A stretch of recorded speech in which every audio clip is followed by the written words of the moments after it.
ভারতের উত্তরপ্রদেশের অযোধ্যায় অবস্থিত রাম মন্দির সম্পর্কে আমরা কম বেশি সবাই জানি। 2024 সালের 22শে জানুয়ারি রাম মন্দিরের প্রাণ প্রতিষ্ঠা হয়। আজকের এই ভিডিওতে রাম মন্দির সম্পর্কে আপনাদেরকে 10টি অজানা তথ্য বলবো, যা হয়তো আপনারা আগে কখনোই শোনেননি। 1. রাম মন্দির নির্মাণে যতগুলি ইট ব্যবহার করা হয়েছে, প্রতিটি ইটে শ্রীরাম ও তারপরে ইট তৈরির সাল লেখা রয়েছে। শুধু তাই নয়, মন্দিরে যতগুলি ইট ব্যবহার হয়েছে সেই সমস্ত ইট কোনো সাধারণ ইট নয়, বরং বিশেষ ফর্মুলা দিয়ে তৈরি করা হয়েছে। এই ইট যা সাধারণ ইটের তুলনায় 4 থেকে 5 গুণ বেশি শক্তিশালী। 2. রাম মন্দিরে লোহার ব্যবহার একদমই করা হয়নি। রাম মন্দির নির্মাণের সময় জেনে বুঝে লোহার ব্যবহার করা হয়নি। লোহার ব্যবহার করা হয়নি, কিন্তু তারপরেও এটি ভারতের সবচেয়ে টেকনোলজিক্যালি অ্যাডভান্স মন্দির। মন্দিরটি সম্পূর্ণ পুরনো রীতিতে বানানো হয়েছে। 3.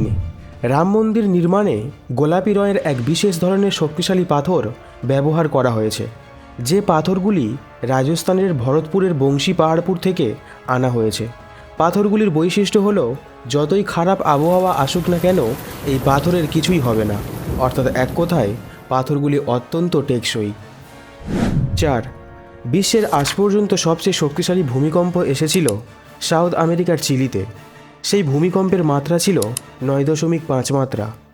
এখন আপনারা স্ক্রিনে এই ছবিগুলি দেখুন, সেই ভূমিকম্পে ঠিক কী পরিমাণ ক্ষয়ক্ষতি হয়েছিল।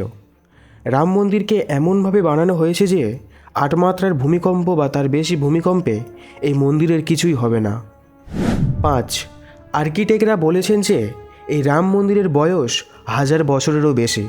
মানে 2024 সালে এই মন্দির নির্মাণ শেষ হয়, তাহলে 2024 যোগ 1000 মানে 3024 সাল পর্যন্ত এই মন্দির একইভাবে দাঁড়িয়ে থাকবে। 3024 সালের পর এটি মেরামতের দরকার হতে পারে। 6.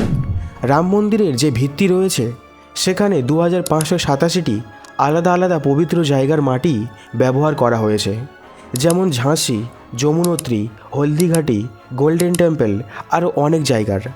2587টি পবিত্র জায়গার মাটি ব্যবহার করার উদ্দেশ্য হলো যাতে সব জায়গার দেবতা মানুষ এক জায়গায় অর্থাৎ রাম মন্দিরে পায়। 7. রাম মন্দিরে যখন জল অভিষেক করা হয়েছিল 2023 সালের এপ্রিল মাসে, তখন পুরো পৃথিবী থেকে 155টি নদীর জল ব্যবহার করা হয়েছিল, যেমন America, France, Germany, Britain, Nepal, Bhutan, Bangladesh, Ukraine, Russia, Canada, এছাড়াও আরও অনেক দেশ থেকে নদীর জল আনা হয়েছিল। ইতিহাসে এই প্রথমবার কোনো মন্দিরের জল অভিষেকে একসাথে এতগুলি নদীর জল ব্যবহার করা হয়েছে। 8. রাম মন্দিরের মূল নকশাটি আহমেদাবাদের সোমপুরা পরিবার তৈরি করেছিল। এই পরিবার কমপক্ষে 15 প্রজন্ম ধরে সারা বিশ্বে 100টিরও বেশি মন্দির নকশা করেছে। রাম মন্দিরের প্রধান স্থপতি হলেন চন্দ্রকান্ত সোমপুরা। তাকে তার 2 ছেলে স্থপতি নিখিল সোমপুরা ও আশিস সোমপুরা, যারা নকশার কাজে তাকে সাহায্য করেছিলেন। 9.